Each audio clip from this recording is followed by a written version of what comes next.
broadcasting live from the cryptic spires on the plane of limited Magic the Gathering. This is TapTapConcede. Hello, everybody. My name is Wheeler, and welcome to TapTapConcede, Slop Edition. We got a cool and good show for you today, but I'm not alone. I've got a Graham. Hi, I'm over here now. We've got a Nelson. Everything is in a strange position. We've got a James on tech. This is about where I always am, so. Yeah. Shame about that, huh? And we got a couple of people to thank. First off, you and your support over at patreon.com/loadingreadyrun. It's the best way to support us and everything we do here. There are other ways to support us. Store.loadingreadyrun.com, YouTube memberships, Twitch subscriptions, giving me $5 at an event. But patreon.com/loadingreadyrun is the best way to do so. Thank you so much. This is my first coffee of the day, and it's already half done. The day, not the coffee. Speaking of half done, you got a deck half done that you want to pick up the rest of the cards for? CardKingdom.com/LRR is the place to do so.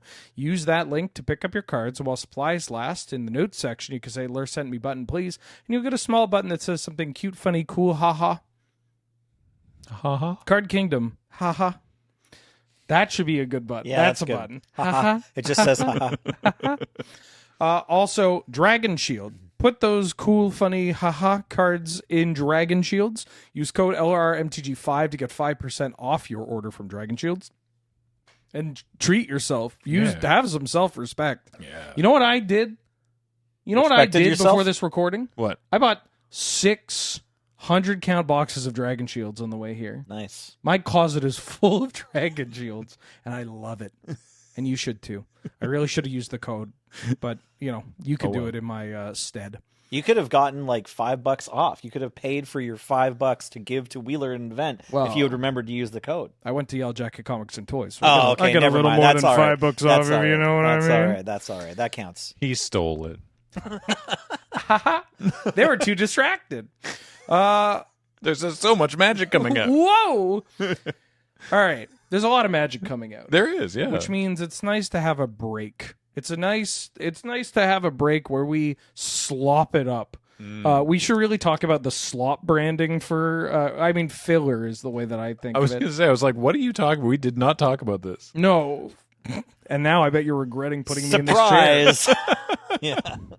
We're having a little fun Yeah. on today's episode. We're allowed to have fun as a treat. Yeah, this is going to be something of a game show episode, something of a educational edutainment episode, and something of a, hey, check out how much Nelson and I know about Magic the Gathering, and check out... And I'm here too. Graham's here too. You'll think he was born in the year 2008.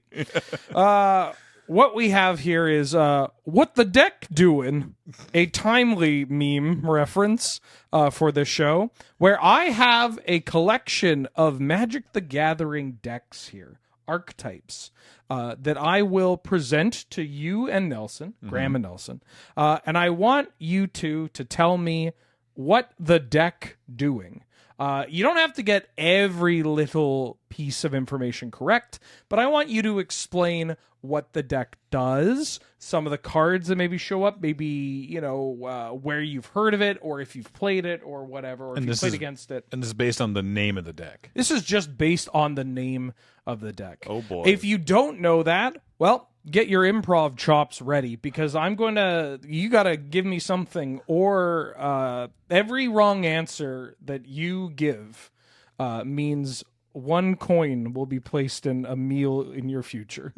You will eat a burger and there will be a penny in it. And delicious. then you'll have to pass that penny. Yeah. And it'll come out glistening. But at least your copper intake for that day will be at 100%. That's right. That's important. Lucky for us, Magic players usually name their decks in such easy and explanatory ways. That's right, Graham. Now, on that note, most of these decks are from an era where they didn't do that, which should help contribute to the what the hell are you talking about factor of this. I do have a couple of guidelines, though, when it came to setting this up. Number one, no cereal. There's so much damn cereal in the history of Magic the Magic Gathering. players love cereal. Cocoa Pebbles, Trix, Right. Fruity Pebbles, Raisin Bran, all that stuff. There's no cereal. Okay. Number 2, these decks are established archetypes, or at a time were. So what I'm getting at is this isn't, oh, dude, Kevin, so freaking funny. He named his commander deck Penis, and it is sick. The dude's a comedian. None of that.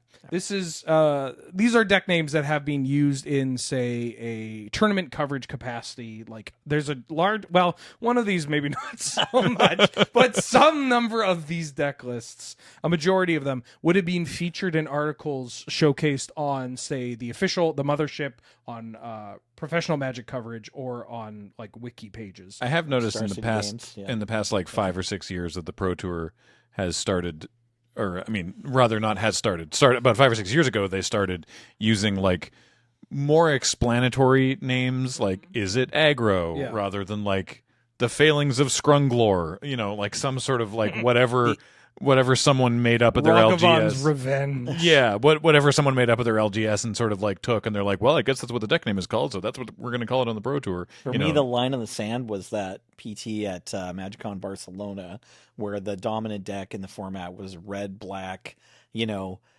reanimate their creatures with a 1 black mana spell, and their creatures are the elemental invocations for Modern Horizons, so they like play a grief for no mana, then use their land drop from earlier that turn to feign death to grief, right? And the coverage didn't want to call it scam. They were like, we don't like the idea.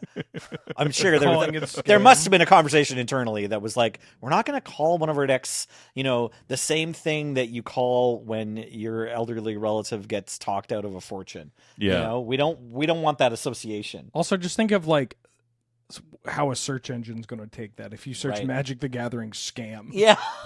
I mean, surely that's great for Wizards.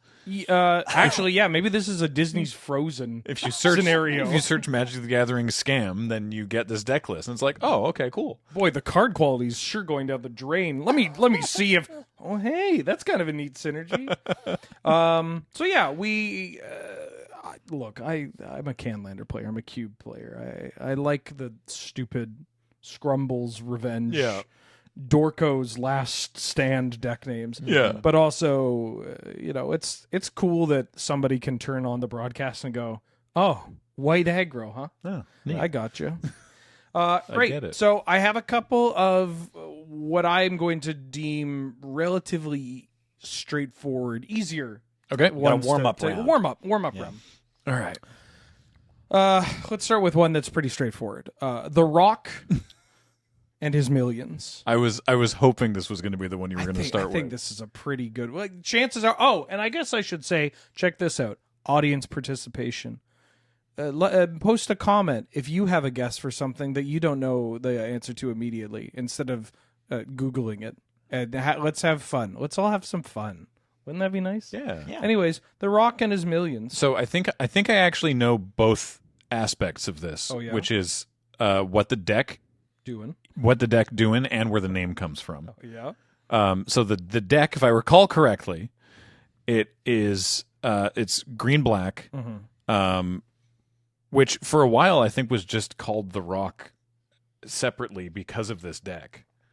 Like, wasn't there like I'm playing a Rock deck, even though it didn't have like these cards in it. Anyway, the cards, if I recall correctly, it's Phyrexian Plague Lord and a bunch of squirrel tokens. So it's a deranged hermit, right?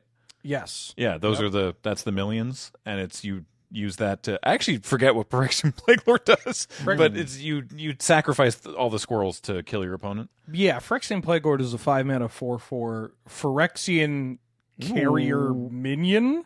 I Is think it it's also a minion The now? updated creature type. Maybe there's one more in there that has tap, sacrifice it, target creature gets -4/-4 until end of turn, or sacrifice a creature, target creature gets -1/-1. Nice. And then deranged hermit. Yes, the other key piece being a 5-mana 1/1 with echo that when it comes into play, you create 4 1/1 green squirrel tokens, and all squirrels get +1/+1. So you have the Rock. who maybe you know from professional wrestling. So that's the thing, is the origin of it. This was 1999. This was the peak of what's called the Attitude Era in WWE. This is the peak, the popularity of The Rock, Stone Cold Steve Austin, that whole storyline, and Dwayne The Rock Johnson, one of his, amongst his many catchphrases. He was catchphrased so much, but one of them is referring to his fans. The fans of The Rock are the millions and millions of The Rock's fans around the world, and that was like a refrain in every one of his speeches. You know, everyone of the they all scream. And he'd be like, and to the millions, and then he pauses, and then everyone in the arena goes, and millions of Rock's fans around the world. So it was in the cultural zeitgeist at the time, and I think that someone was just like, big guy and lots of little things. It's The Rock and his millions. I think that's the only connection. I don't think there's anything more direct than that. Basically. You will hear people erroneously refer to Plague Lord as The Rock, which is that's just not how that works. No. It's just Magic the Gathering nerds in the early 2000s. It's like a Venn diagram that's also just two circles overlaid with each other when it comes to professional wrestling. Saul Maka, I believe, was the originator of this the first archetype. deck designer. Yeah. I want to say that The Rock, the idea of playing The Rock in Magic, refers to originally rock, paper, scissors, where you're like, well, Rock always wins, like that Simpsons bit or whatever.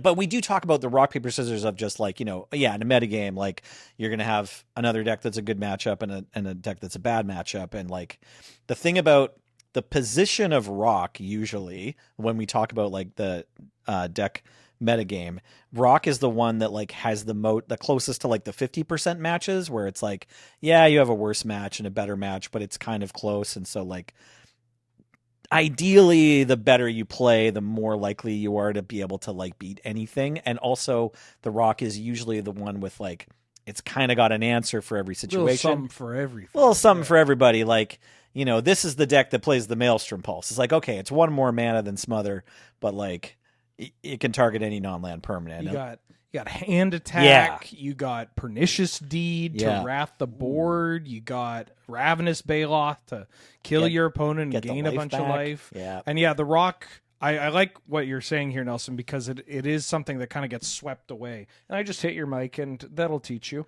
But it gets swept up because this is a very popular nickname, right, for this archetype. But The Rock basically just meant it was mid-range. It was solid. It was like always good old Rock. It's always there because it showed up in a variety of metagames. And even once Strange Hermit and Plague Lord had rotated and the deck changed, it's just black-green was just called The Rock for a long time. Right. So it was less. So as you're saying, Phyrexian Plague Lord is not Dwayne The Rock Johnson. This was a deck that was like, this is a solid Rock.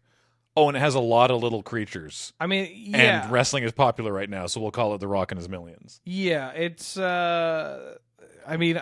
maybe originally there was like, it's just we're calling it The Rock and His Millions, and that's referring to explicitly Deranged Hermit as being The Rock and the Millions being the. We didn't mention Recurring Nightmare, but that was in there during some of the archetypes. Yeah, that's another thing you can do with the Millions. Nice. Yeah, and you throw in a where is it? Damn, this deck is like all. Did they have a second sack outlet they played sometimes too, or is it usually just Plague Lord? It was mostly just Plague Lord. There were other sack outlets running around. This is also worth mentioning. This was when damage stacked. Yeah, so you could do a bunch of tricky things with Plague Lord or Ravenous Baloth or Sakura Tribald. So your 2/2 squirrel deals combat damage, and you get to sacrifice it to. Yeah, okay. That's right. Yeah, nice. Okay, good job, everybody. All right. Next up, we have an extended deck called Dirty Kitty. All right, so extended. Yeah. Oh yeah, that's a format. Yeah, or that was a format. R.I.P. Was a huge format. Yeah, yeah, it was a big deal. They played at the Pro Tour. Yep. Before Modern, extended was like because standard was 2 years. Yeah, and two blocks and a core set. Yeah, 2 blocks and a core set, and so extended was like 2 more years. It was like double that time. Because it wasn't everything. It was like 6 years. Six, I believe. yeah. So it was three standards worth is what they did, right? But also sometimes, like there was a version of extended where it extended, into a certain area or era, but then also allowed for dual lands. In the early days The of early extended, days. yeah. Like I think the initial Weird. extended was like, okay, it's all the cards from here to present, plus the original 10 duels. duels. We want you to play your duels in extended, and then eventually they rotated along with the last block or whatever that rotated out. Okay. What was the name again? Dirty Kitty. Dirty Kitty. This is an extended, popularized at around. I don't want to. Any MTG Pro Tier history nerds don't get at me. They deleted everything. Oh, But this is the stuff the kind of coverage I grew up watching. Right. So like around the 2005, 2006 era, I think 2006 Worlds was like one of the big ones. You could probably find a really low quality interview with like OSIP explaining this deck. right. I'm trying to think of cards that I know would have been around in that era, and I'm gonna go like hyper literal and imagine that it's something to do with Miri. It was Miri, Okay. Miri the Okay. Cursed, I think, Yeah, was from around at Planar that time. Chaos. From Planar That was a real Chaos, card. yeah. And somehow also something like crop rotation, like the cat's digging around in the soil. This is exactly what I was hoping to get from. I like this Good. deck. By the It's way. like you've got Yeah. Abzan, Miri aggro, where like she gets in and they thought they were smart by waiting the lightning bolt until combat, and you crop rotation into your Centuri step. Because I assume it's actually mono white and doesn't involve cats in any way. But that my guess is it's something to do with a card that is a cat scrabbling around and doing land stuff. that is a totally fair guess. That is such a reasonable guess. yeah. Thank you, which is why I know it's Well, wrong. yeah. So- Incredibly incorrect. Yeah. So what I heard was that like Dirty Kitty refers to like what it looks like when you're trying to pilot this deck, because it is extremely taxing. Like the mental game of trying to figure out your moves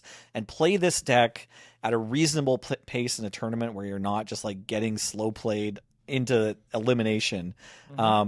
It looks like you're a dog with a taffy in its mouth or something. Like your face and brain are going to have to contort. More. This Okay. deck, yeah. So this Yeah. deck features, is it Goblin War Marshal? What's the one that's 2 mana to make a 1/1 and then you get Mog War Marshal. Mog War Marshal, along with probably another way of making tokens, maybe even another way of making Goblin tokens, but definitely Mog War Marshal, because that one's still basically the best rate in any strategy that's going to then also rely on a sack outlet like Goblin Bombardment and with a Fecundity in play. Right. And then I believe there was another piece that was sort of like a KCI or something that made mana, because it's a combo deck essentially where you just had to get enough of these pieces and then like try to kind of like draw your way into a weird, like not infinite, but big turn No. and win. So Yeah. Fecundity it's the 2 and a green enchantment. Whenever a creature dies, that creature's controller may draw a card. Yes. Yes. And so if you're sacrificing all your goblins to the Notably, bombardment, it you're doesn't drawing say a lot. non-token. Doesn't say not. Yeah, touch. that's messed up. So yeah, Nelson's. I if we were giving points, I'd give the Sure. point to Nelson here. Yeah, justifiably. But so Dirty Kitty, yeah, the name refers to when you're playing it, because cards are constantly changing zones. You're tracking floating mana, you're tracking storm, you're creating tokens, you're drawing cards. Is that watching it play looked like a monkey trying to wash a cat? Was the way that it was described. That's what it's right. Right. Okay. So it just has to do with all of the interactions Yeah. you're doing. Okay. And That's funny. so the big players, Fecundity, one of them, Mog War Marshal, in one of them, Yeah. Skirk Prospector was another big Right. one. Prospector, A single yes. red 1/1 It goblin makes mana, that right. says sack a goblin, add a red. So Right. with So with messed Mog up. War Marshal and a Skirk Prospector, because Mog War Marshal makes 3 goblins. three total. goblins Yeah, for across 2 mana. 2 mana. Yeah. So with the Skirk Prospector, that actually means that Mog War Marshal is up mana and you've drawn 3 cards. Right. Because Fecundity triggers for the War Marshal itself, the token it makes on ETB, and the token it makes when it dies. So you are storming out. You are effectively a goblin storm deck, and using cards like Empty the Warrens to generate a ton of goblin tokens, which can all then be sacrificed to draw even more cards. You throw in a goblin war chief, a 3-mana goblin that reduces the cost of goblins by 1 And gives them all haste? your goblins haste. +1/+1. Oh no, it's the haste one. So it makes the Mog War Marshals even stronger. Makes, casting Goblin Matrons also just like a draw 2 Right. a lot of the time for like 1 mana or 2 mana. And also when you get a really big Empty the Warrens, then you can just turn everything sideways. So yeah, a red-green storm deck that was described as when you watch someone pilot it, looking like a monkey try to wash a cat. Did it actually play a storm payoff card though too? Well, You were Empty the talking- Warrens. And Oh, right. Grape Shot. Empty the Warrens, right. Yeah, It played- they would okay, usually yeah. play a Grape Shot or Right. two. When Nelson was talking about his initial sort of description of it, and now from your description, I'm imagining before you described the monkey trying to wash a cat, I was like, so wait, is it called this because it makes your opponent go like a cat's about to mess the carpet? Oh. I feel like we have done an impression of a cat puking Yeah. on this show Recently. a lot. Like we've done this so much. That is not what I predicted, but to be fair, I could never have predicted this deck is named after the image of a monkey desperately trying to wash a cat. Speaking of, Yeah. Oh, good. our next deck was at a time a standard deck, Okay. although we called it Type 2. Right. It's called Frog in a Blender. Are you familiar with the Frog in a Blender, Nelson? No, Out of curiosity. okay, 'Cause so this is I like- have an immediate guess, Okay. particularly because you said we called it Type 2. Mm-hmm. So that's like a range that should come like before Yeah. 10th edition. This is an era that I know less about the cards from. I have to assume that this is just some sort of like, I mean, I guess in a similar vein to the previous deck, this is just some sort of absolute chaos. Probably chaos for both players. Like this, the name Frog in a Blender just really feels like it's. I assume it doesn't involve a frog in any Magic the Gathering capacity. No. But it's just sort of like, an absolute whirlwind of chaos and everything. There's not literally upheaval the card, but there is a great upheaval on the battlefield. So you are in the right era.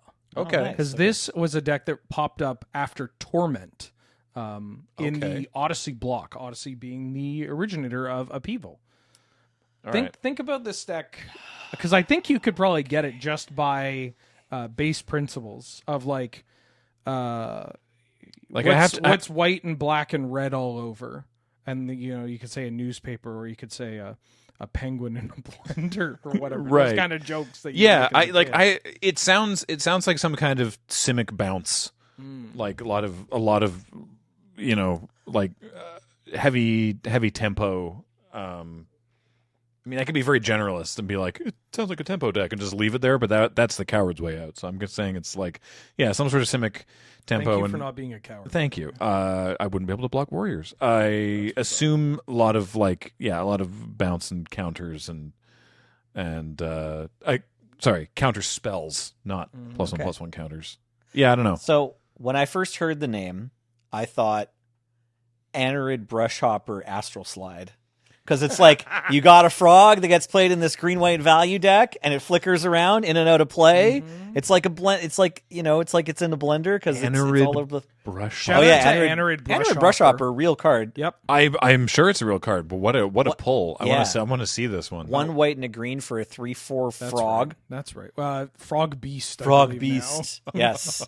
And for what? You For 0 discard mana? 2 cards. But you have to discard 2 cards. Yeah, Yeah. you don't have to pay mana. But you pitch 2 cards from your hand to exile it and bring it back at the end of the turn. God, I played so much of this card. It's honestly a real banger. cannot it's believe- underpowered by today's standards, but Cannot believe the disappointment when the green-white Madness deck in pre-modern does not play this card. right. Yeah, exactly. Okay, but then after hearing everything else that you mentioned, I want to say that we have a combo that's a little bit like the Canadian Highlander Ruin Your Evening, where it's black-white and it recurs. Is it Plague Spitter I'm thinking of? Like some way to deal 1 damage to everything? No. It's not that? No. All right. Which one's all right. Graham's the closest. Okay, great. So, Frog in a Blender is very simply just a red-green aggro deck. Okay. That is just, it's red and green, and it's really fast. Just It's just, windmilling. I see. Okay. playing, it kind of plays like a red-green madness deck. You have Wild Mongrels, Basking Root Wallas, Fiery Tempers, a bunch of cards that, a bunch of very efficient burn spells, creatures, and just you look to go as fast as possible. Gotcha. So it's red and it's green. It's and red it's and it's moving green. very fast. Yes. Okay. Exactly. It's red and green going super fast. That's and adorable. This reminds me. and it's violent. This is awesome. This is like the naming convention that brought us like 1993's my uncle's black blue deck that we called the Bruise, and it was just like, yeah, it's got Counterspell and Doomblade and Animate Dead and Control Magic. We call it the Bruise because it's black and blue. I didn't realize how much of a direct hint the black and white and red all over was. Right. That's very good. My cousin definitely had a Jeskai deck that he just called Chapped Cheeks or whatever. That was like you're slapping someone's ass over and over again because you're just counter that, kill that, Flame Tongue Kavu. Yeah. So there's no There's no frog. There's no frog. There's no frog It's just because creature. it's red and green. They're not even playing a blender. So it's just red and green and goes Just fast. red and green goes fast. Love it. Awesome. Okay, That's time great. for a more modern creation. Oh, and is by it that, a- of course, I mean from the format Legacy. Damn it. All right. Great. It has been from the past couple of years. Okay. This is a Legacy deck, still running around at the tables to this day. Okay. Mississippi River. Oh my god. Old players. Man River. This could be anything. Mississippi River. I will say, I'm positive it doesn't involve any Magic card that is related to a river. I'm scanning. Uh-huh. I mean, there's an underground river in a lot of There's an different underground decks. river, there's a raging river. I'm sure Yeah. none of that's No, involved. None of these there's cards- not raging rivers in a lot of Magic decks. Well, there is a card that technically could be on a ship, and a ship could be on a river. Okay. Technically could be on a ship, pretty much extends to Part most of creatures. the explanation for this deck in the original Reddit thread where somebody was talking about this is they said that it sounds card gamey, which is one of the reasons why they chose this name. Okay, so they're going for they're like something that you would play on a paddle boat. Is that sort of what they're going No, for? we'll get to that one. Okay. That Because one my shows up later. my initial thought for Mississippi River is I'm like, okay, it's a massive river. It's a border. It runs north south. Like how can any of this relate to Magic? I'll give you a hint. Is this like the strongest deck west of the Mississippi? Like That also, I think, comes up later. James, can we throw up the card Boarding Party? This is the card that I was saying, like, yes, this could be on a ship that's on a river. right. Boarding Party is 5 and a red for a 6/3 human pirate with haste and cascade. Okay. Is this like a big hint? Like this is a card in this deck? This is a card in this deck. It's okay. a big hint. But you said it's Legacy, not Pauper. That's right. Okay. It's a Legacy deck playing a 6-mana Cascade card. Mississippi River. Is this is it relating to like are we talking like poker? Like is it like I kind of wondered about that like too, actually. when you're playing like Texas Hold'em and like you flip the river where it's like you don't know exactly what you're going to cascade into, but I mean it's your deck, so obviously you know. But maybe it's a little sketchy, like it can't play no early game cards that cost less than 3 mana because it's Legacy, so it just kind of has to cascade into like a Deathrite Shaman sometimes. It's kind of like a gamble, but if you high roll, then you're in great shape. I thought that's where the river was going to come from. I was immediately thinking, like, is it like poker where it's like, Magic's a card game, and the way you pilot this deck, you just have to put some faith in the top 3 at some point. And I was like, is it an Epic Storm deck? Like, is Mississippi River referring to like going where in on Mind's Desire, where you have to hit another Mind's Desire or something? Is it one or two other colors? It's like probably a 5. 3-color deck. Okay. Primarily rug. I was going to say blue is one of those other colors. Mm-hmm. Green is the other one. Interesting.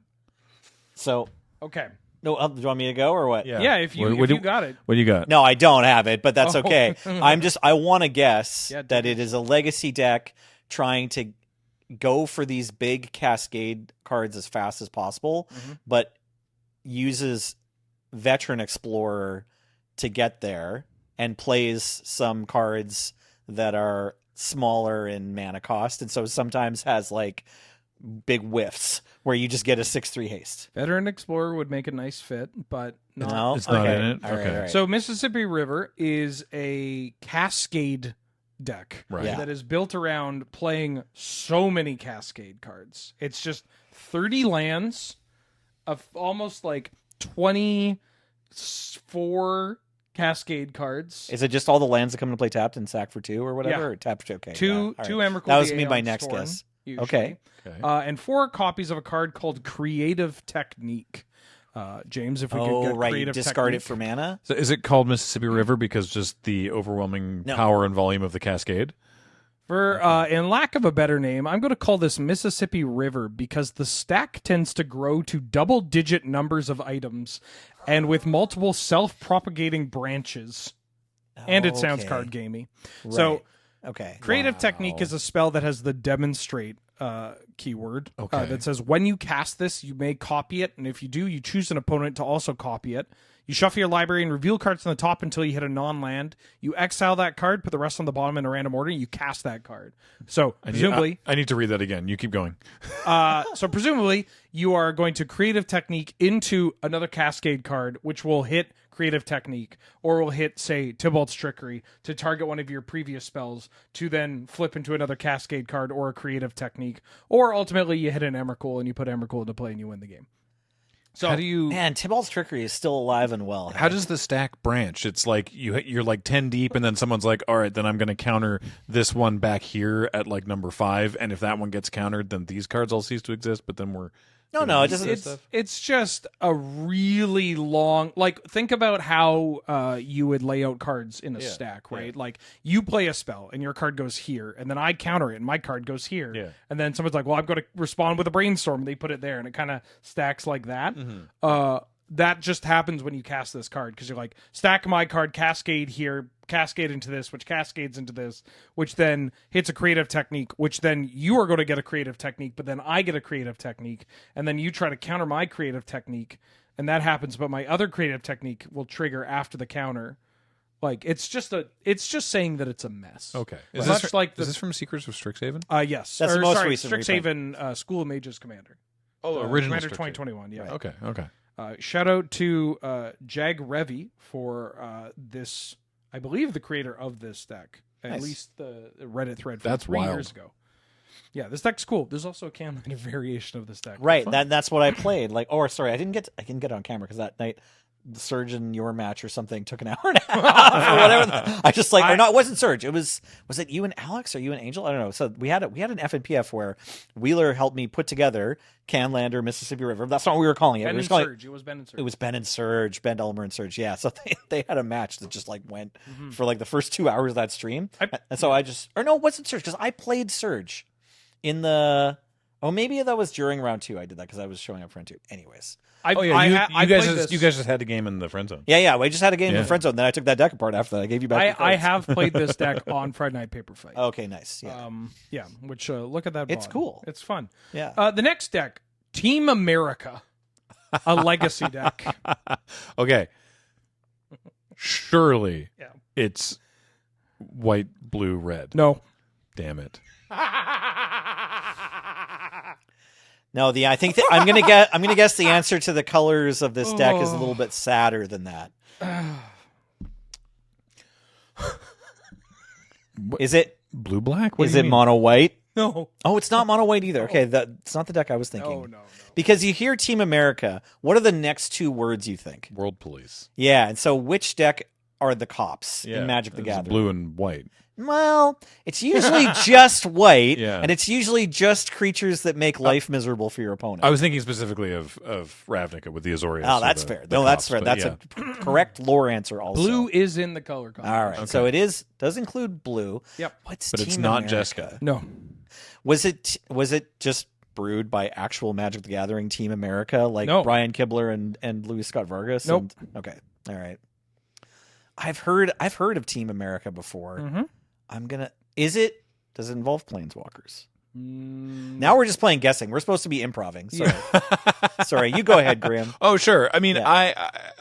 I irrespective of the colors, I'm trying to hone in on if this actually has anything thematically to do with the concept of policing the battlefield, or if it's just named this because of some sort of joke from the movie. Right, like is this like everyone's got to pay their $1.05 or whatever, like, or like is it puppets having sex? Like what's like I'm trying to figure out. I'm looking. No, unfortunately not. It's about Hey, let me see that. Google puppet sex just to make sure. it's about it's a marionette master and Okay. yeah, it's white black yeah, it's a white black Death and Aristocrats deck with Marionette Master. There we go. Okay. Nice. That's awesome. That is not correct. I didn't think it was. I want to I say. appreciate the Marionette Master call. That's Thank cool. you. All right. I want to say it's not red, but Correct. is the other 4 colors, and it's not check pile, but it's close. It makes some difference. Oh, I know what I'm going to go in on. It's a legacy deck that plays like Force of Will and Hymn to Turak. Okay, well, duh. It's a legacy deck that plays Force of Will. Feeling Coming up next, the burn deck plays Lightning Bolt. Let me finish. Okay. Yeah. Okay. And Hymn to Turak and Deathrite Shaman, but does not play Shardless Agent, because like one of the advantages of playing 15 years ago era legacy blue, black, green was like you get the Shardless Agent to get value into like a free Brainstorm or Hymn to Turak or something, and then you still have a creature on the board. It's 2 spells for your opponent. But then I'm gonna say that the Americans, for whatever reason, were like, nah, we don't need that. Just play all the hits. Just play all the solid cards and not the Cascade Bear.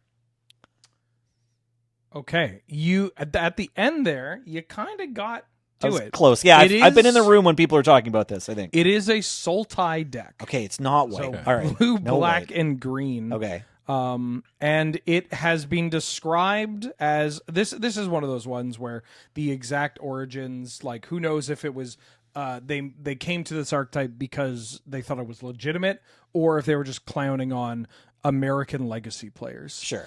It was called Team America, kind of as a tongue-in-cheek name, built using all the cards the Americans weren't using at this time. Oh. Okay. So it is all the least popular cards in Legacy. I mean, there's in some America. there's some bangers here with Right, like Tarmogoyf, Tombstalker. Right. Tombstalker being 6 black for a 5/5 flying creature with Delve. Yeah. Which they weren't again, like this could be I think this was around the Shardless Bug era as well. It was playing Stifles, whereas Shardless Bug couldn't play Stifle. Right. It did have later versions added Hymn to Torak as well. But it got to play, they couldn't play Daze, so this deck could play Daze, that kind of stuff. Everyone else was playing Shardless Agent and Scavenging Ooze, so they couldn't play those two, so they played Yep. all these other sweet cards. Okay. Yes. First conceived as an inside joke amongst European players who used generally good cards that the Americans did not. Right. That's funny. Okay. That's so rude. Which ended I up love it. coming over to the States, Was it- and people kind of built on it. Right. Maybe it was a precursor to the check pile then, or I don't know, or maybe it was I simultaneous? feel like, Legacy in that era and later on too kind of had this, there was, I don't want to say like a divide, but certainly like a friendly rivalry of like, Sure. there was a large contingency of European Legacy players that approached the format differently than the SCG North American Legacy Scene. players Right. that also play differently from the diehard Japanese Legacy players Right. and so forth. Right. And there you go, kind of a product from that era. Nice. That's great. All right, we talked about the boats Mhm. being on boats. Oh yeah. Boat brew. Boat brew. Boat brew. I believe boat brew was this was type 2, right? Or This it was a standard deck. Yeah. Type 2. Okay, so this is from a while ago. Yeah. I want to say it's like from just before you started playing Magic again. About that. Yeah. I think that's fair. Maybe like the previous year. Okay, so no reef pirates. If only. Reef Pirates. That's like a 3-mana 2/3, right? Or is it a 2/2? Summon ships or whatever it was. Are you talking about when you started playing Magic the first time? I mean, when you came back. He probably means when I came back around Scars of Mirrodin. Yeah. like around? Yeah. Zendikar This block. deck Before is. that. I'll give the timeline. around Pro Tour Kyoto in 2009. Okay. With the original list being played around 2008, 2009. Boat brew. This is going to be one of those ones where figuring out why it's called this deck, real easy.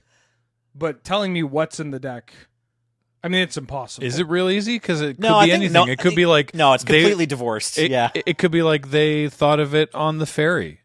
that's correct. That's correct. That's, Okay. that's why it's called Yeah. boat brew. Great. When I said easy, I mean maybe if I hit you with a giant I frying see. pan, you Yeah, would yeah. come to the answer Gotcha, quicker gotcha, than gotcha. using all of your brain power. I see what you. Okay, so it is just it was brewed on a boat. Yeah, Yes. yeah. Great.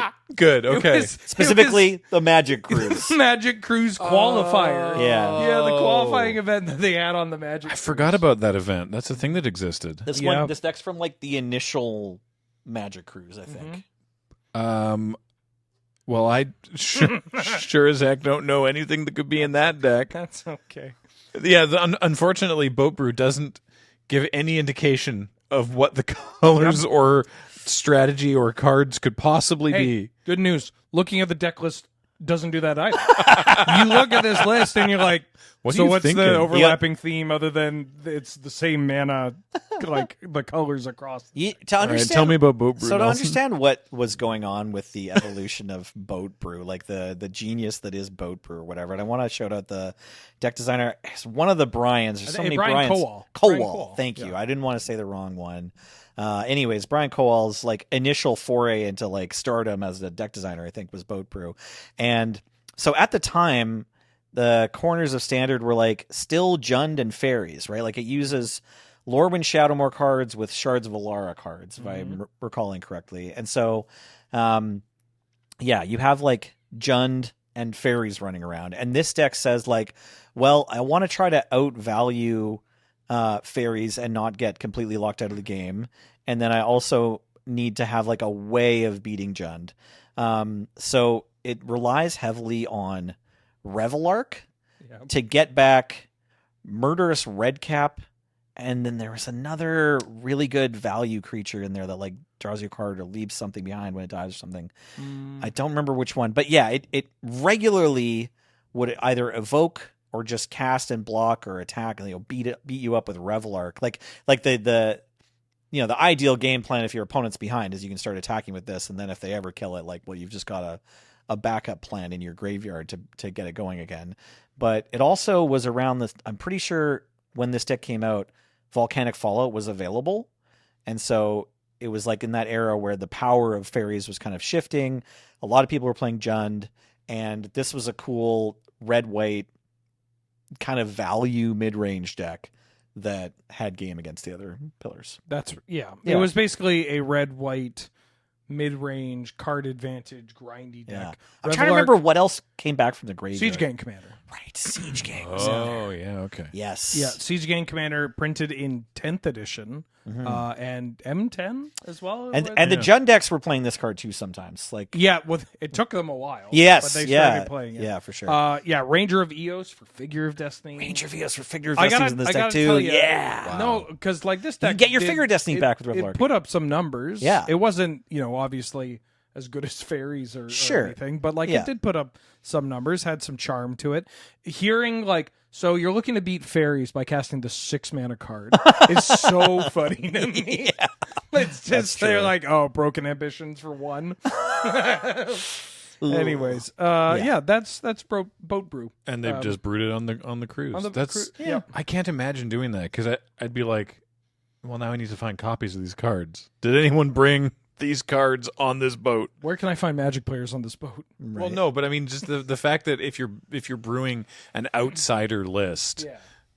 the idea that people might have the specific cards that you need Right. on a boat, It's possible. seems unlikely. It's possible Brian Kowal brewed it for the tournament on the boat and brought the whole That deck makes ready more to go sense. Yeah, to yeah, the yeah. boat. That's possible. Okay.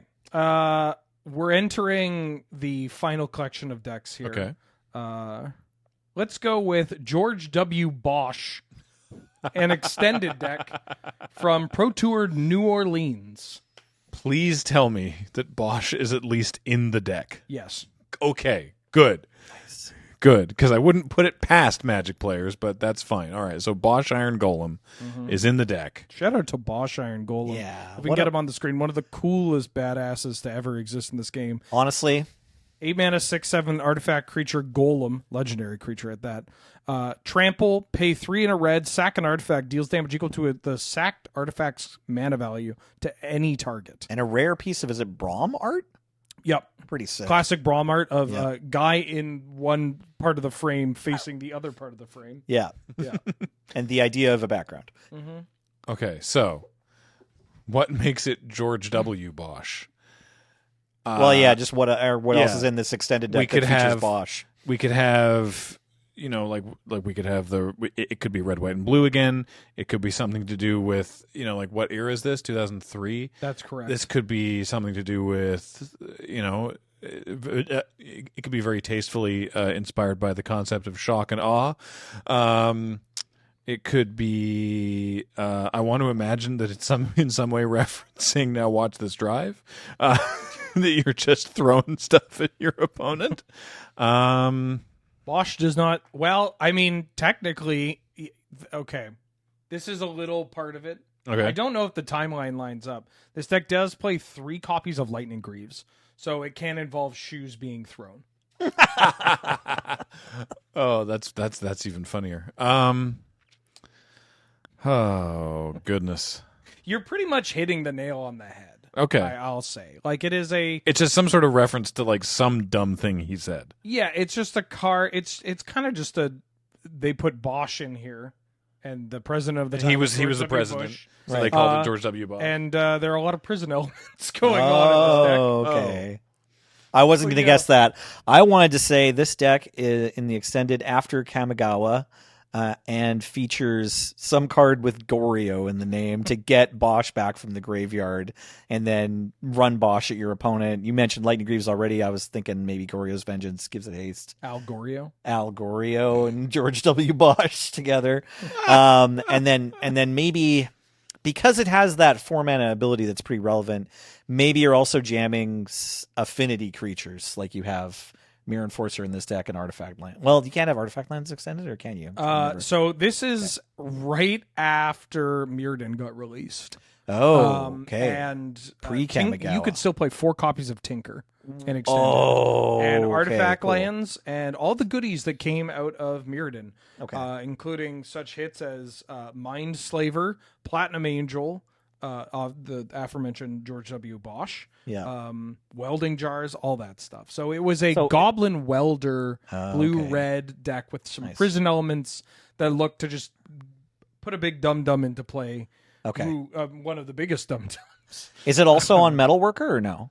Yes, it would. Okay. It was on 4 metal workers. Okay, so you have 2 routes then. You either have a way to get your Bosch in the graveyard, and then you can activate your Goblin Welder, or you just Metalworker like an honest person. Your massive mana ramp into Bosch. Notably, a lot. I cheat my Bosch out honestly with Metalworker. Yeah. While Bosch was love this prevalent in another deck from this top 8, most of the other Tinker decks were a little more. I'm going to add a bunch of mana, cast a Stroke of Genius, and kill you. So, Right. Okay. That kind of design. But this one that won the event, piloted by Rickard Osterberg, was. I just remember seeing this on the mothership. Yeah. And it just called him George W. Bosch. Nice. And Amazing. Yeah. Adorable. Great. Coming up next, this one's a little more hidden. It's called Sylvan Plug. This is a legacy deck. Good luck, Graham. From the last 10 years or so. Sylvan Plug. Sylvan Plug. Now, is this using plug in the sort of the... I don't even know if it's a Canadianism, but like in the way of like a complete buffoon? No. Okay. All right. Plug does Interesting. mean a lot of different things. Yeah. Yeah. Is it... Okay. It's also not about your plug, as in like the critters and the Yavimaya are getting that good-ish. Yeah, I was going to say, yeah. So it's not about your hookup. Is it about pulling the plug at the bottom of the bath, No. or just pulling out the electrical plug? Let's break this one down. Okay, Sylvan. Yeah. I assume I'm gonna say Sylvan. Oh God, is it Sylvan Library? Correct. Okay. So this deck, going bit by bit, often played 4 copies of Sylvan Library, Which That's isn't a legendary permanent. not a lot, but not a thing that works well in multiples. Doesn't it? Isn't it okay in multiples? Because Maybe. well, yeah. If as you long get as to you're draw- as long as you're not a coward, You may draw 2 it additional. works cards. great in multiples. Yeah, I mean, Oh yeah, so you get to Yeah. if you have 2 copies of Sylvan Library, you draw 5 cards, and then Well, kinda. Choose to- You resolve each trigger individually. yeah. So if you put 2 cards back from your hand, then you're only seeing those 2 cards again. But if you paid life, now you're seeing more cards. Apologies, I forgot you two were both Magic the Gathering players. Yes, this does technically have an advantage when you have multiple copies of them in play. However, come on, bro. yeah, that seems. I was like, that seems optimistic to be running 4 copies of Sylvan Library. Sylvan Plug. Mm-hmm. So we have the Sylvan part. We Yeah. have the fact that it is it's. I'll give you a hint. It's mono green Oh, Okay, with 4 copies of Sylvan Library. That's incredible. that's so weird. Let's say it's that you're trying to plug a hole. Kinda, in a way, try to gum something up. Trying to plug a hole in the trying to metagame, gum maybe? up the board with big beefers. Kinda, yeah. It's mono green. Now, Graham, you have some other interests Yeah. outside of Magic the Gathering. I Is that do. correct? Yes. That's beautiful to hear. Thank you. You tend to take a liking to such things as architecture and artwork, Yeah. sculptures, Yeah. statues of sorts. Uh-huh. Remember this bad boy? Oh, yes, the Christmas tree. Yeah. Yeah. Do you want to explain what I just showed to you? Yeah, so Wheeler just showed me a picture of I don't remember the name of the artist, but it was a Christmas tree that he designed in where was the public space there? Was it in France? I think it's France or in like Prague. Yeah. Anyway, so it's a large, I don't know if it was inflatable. I think it might have been, but it was a large sort of very, very simplified abstract Christmas tree that every single person who looked at it went, "Oh, I see what that is. It has a flared base and it goes in your butt." It was Paris. Yeah. Yeah. Yeah. So it's it was supposed to be a Christmas tree, and if someone tells you it's a Christmas tree, you're like, "Right, it is green, sure." But if no one tells you it's a Christmas tree, you go, "Why is there a giant inflatable butt plug in the middle of this public square?" Yeah, it's a giant green butt plug. Okay. Wheeler, I'm sure Wheeler's trying to give you a hint. I still don't know. what it is. Yeah, no, that's but I want to hint. let you have it. Yeah, so it's Sylvan butt plug. Yeah, it's Sylvan butt plug. Okay, that's the name of the deck. I want to go ahead and guess Okay. that this deck is mono green elf ramp, where it plays like a bunch of Llanowar elf type cards, and biorhythm. Ooh. And I don't know why it's called Sylvan Plug, but you told me it was mono green, and we correctly guessed that it plays 4 Sylvan libraries. So I'm like, what's the next thing you do after that? So it is mostly just it plays Sylvan Library, and that butt plug tree came out around the time of this deck being built. But the plug aspect does involve a lot of stacks effects. Okay. So it's Oh, kind it's of a a mono stack green stack. stompy stacks like Chalice of the Void, Trinisphere deck. Oh, wow. Okay. Typically, there's like a Green Sun Zenith package that can kind of go up the line to get up to like Titania, Protector of Argoth, to get back your wastelands and Right. kill them Okay, and stuff. okay. Yeah, it was kind of a cool legacy deck that popped up. Why is it mono green? Just so it can play basic forest and not get hit by blood moons at the time? I think or whatever? so. Yeah, I think Yeah, it just okay. makes your mana easier because you're playing a lot of ancient tombs and city Sure. of Okay, I traders and see. that kind of stuff. Yeah. Okay. Okay. One more. This one's kind of okay. Tell you what, I'll go with the one that I had planned. Okay. 2 more. One of them is pretty straightforward. Hulk Smash. This one's not straightforward. Actually, neither of them are straightforward. Never mind. No Hulk straightforward. Smash. Hulk Smash, Graham. When is this deck from? 2002. So Okay. not Marvel. Yeah. Around that Yeah. type. Yeah, this is why I wanted to include this, because there is now a card in Magic the Gathering called Hulk Smash, which if you tried to search Hulk Smash MTG, you are mostly going to get this card. But it's Yeah. in the early 2000s, Type 1, which is old vintage, which is why it's at the end of the show, because you're not getting it. But, you know. Old. I wanna- Is I wanna this hear- also green?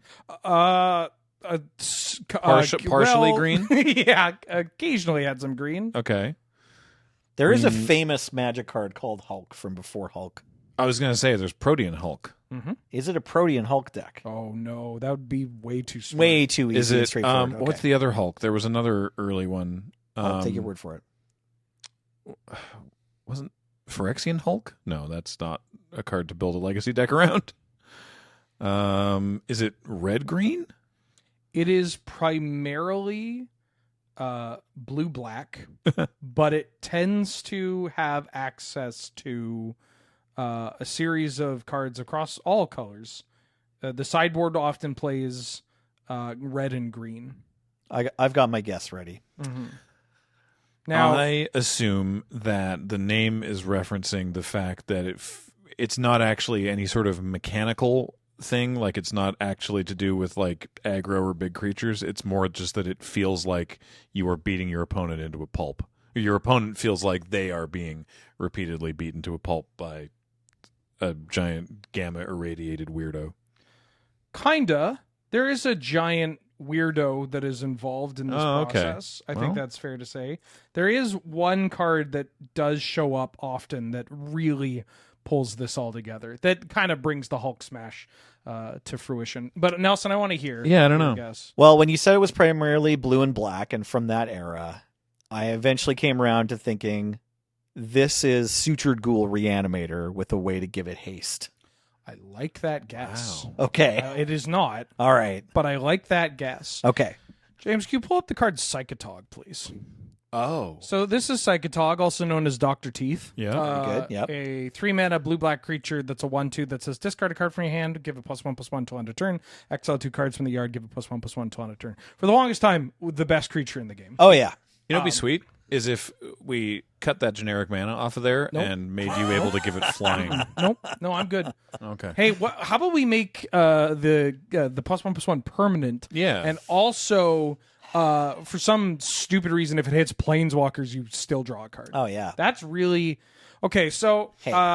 Psychotog, quite a Yeah. powerful deck. Yeah. In across all formats. Type 1 extended. It's also play in standard too. Oh, Certainly. yeah. Really powerful Magic card. Hulk Smash was the Type 1 Psychotog deck, or version of Type 1 Tog, that also played, like some other versions, Cunning Wish. Before Cunning Wish got restricted in Type 1. Cunning Wish, from the same block as Psychotog, 2 and a blue for an instant. You pick an instant you own from outside the game and put it into your hand, and then you exile Cunning Wish. In this case, we're talking about the sideboard. Right. Right. So this was a Psychotog Cunning Wish deck that had a couple, your standard Cunning Wish sideboard selection of you get a Stifle, like a card to deal with artifacts, a kill spell, all that stuff. But almost always a copy of Berserk. Nice. So this was So you got half of the work that your Psychodog needed to do for free, kind yeah. of. So you could Cunning Wish for Berserk and Berserk your Tog. Nice. I think later versions of this ended up cutting Berserk, oh. but they just still called it Hulk Smash. Ah, Some versions have a bunch of artifact removal as just a product of Mirrodin came out and Yeah. that kind of thing. Mishra's Workshop exists. But yeah, it's Right, because if you saw a newer version, it was called Hulk Smash in an archetype or Yeah. in a library or something, and you're like, oh, I guess it's because they play a lot of Shatters. yeah. Some of them did. Some of them are like, yeah, that's a part of why I guess it maybe continued. I'm just once they cut imagining the now. Berserk. I'm just imagining Dr. Teeth wearing those big foam green Hulk hands, and it's like that's the Berserk. Nice. Biff, biff, biff. All right, And last, but certainly not least, here we go. another old Type 1 list from the early 2000s. Oh. A little something I like to call rectal agony. Ooh. Rectal agony. You ever experienced rectal agony in your Magic the Gathering playing days, Graham? Sometimes, yeah. Let's. Does this involve tendrils? It does. Okay. Okay. That makes Great. sense. Tendrils of agony. Mm-hmm. And What's the rectal part? is there? Is it? Oh, what's the card? I don't remember what the card does. Rector. Oh my Academy God. Rector? This is beautiful. You Nice. got it. Nice. Yeah, you got Hey, Let's way to go, go. Graham. it. Hell yeah. Yeah, So- man. So they were just okay. like rector and tendrils of agony. Right. It's rectal agony. Yeah. Okay, let's go. Let's the let's joke. narrow down. Let's try to Okay. get more of the cards. When before Academy Rector is really put in the tells us. graveyard from play, you may remove Academy Rector from the game. If you do, search your library for an enchantment and put Yeah. that card into play, then shuffle your library. So how does that relate We're to winning. We're going to tendrils win of with agony? tendrils. Okay. But we have some kind of engine in our deck to get Academy Rector dead. Like we can put Academy Rector into play and it dies because we used Flash, or we cast it but we have a sacrifice outlet or something. Yeah. So we're using this Academy Rector trigger to get an enchantment cheated into play. Which enchantment do we think it is? We're going to win with tendrils. But first, Now, I want everybody to know that Butthole of Gix was restricted at the time, so it's not that card. are we putting like Necropotence into play? Occasionally, yeah. Okay. Wow. Or Yawgmoth's Bargain. Yeah, the good necro. Oh. Okay. Yes. Is that the goal? That's it. Great. We look to Rectal Agony, an old Type 1 Academy Rector Yawgmoth's Bargain Storm deck. So you would get Academy Rector in the graveyard through just casting it and sacrificing it to like Culling the Weak or Phyrexian Tower, or like Cabal Therapy is a pretty popular one. Okay. Or Flash. You just flash this Rector in. Or it just blocks something and dies. Sure. And then we put in Yawgmoth's Bargain. 4 black for an enchantment. Skip your draw step. Pay 1 life. Draw a card. Totally fair magic Busted card. magic card. Nowadays, it's just worse Bolus's Citadel, but back, still a pretty busted magic card. And then we would draw a bunch of our deck and then storm out with rituals and Lotus and that kind of stuff. Then we'd play a big old Tendrils of Agony and drain our opponent to death. Very proud of you there, Graham. Thank Well you. done, Thank Graham. This you. man knows his rectal agony. Ask me how I know. Please don't. Please don't. Well, Never speak that's- to me in public. That's been the main segment on the show, and you That's both great. scored perfect points. Yay, Yeah, you we both did it. really well. I'm proud of both of you. Thank you. That was fun. If you want, we have here's a quick lightning round for Ooh. Canadian Highlander. Oh. With 1 easy one and then 2 Wheeler adjacent ones. Okay. Sandra Bullock. You've heard it. I know this one. Yeah. I don't remember anything about what's in the deck She was on the screen. or how it goes mechanically. But I know why it's called this, which is because this is the Sandra Bullock movie Miss Congeniality. Oh. Oh, well, part of it, yes. Well, but it's this deck always did very, very well, but never won. It was always a bridesmaid and never a bride. It placed place number 2. Not But that- unlike the that- actress Sandra Bullock in a lot of her romantic comedies in the early 2000s and late 2000s. I thought it was also because Sandra has never won an Academy Award or something, right? thought that was Yeah, part basically, of it. Sandra Bullock hadn't won an award Yeah. and did not deserve her Blindside Award, frankly. But But this was the name came before the blind. yeah, basically, it's an Academy Rector Pattern of Rebirth Protean Hulk combo deck. Notably, Miss Congeniality is the version of that deck where you're playing Flash Rector, named so after the lovely blue dress that she wears in Miss Congeniality. Incredible. All right, number 2, Jacuzzi on Commission, a.k.a. Yawgmoth's Jacuzzi.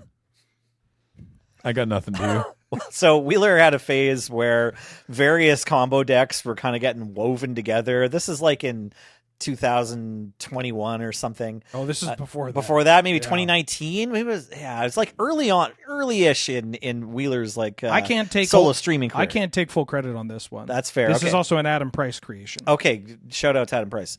Absolutely. But I want to say this deck has a storm win and also can like reanimate a big creature and probably has like a third way to kill them as well and plays Does a it whole bunch of use tutors and Knowledge like pool. and a bunch of the No, best damn it. and a bunch of just the like best cards in Magic.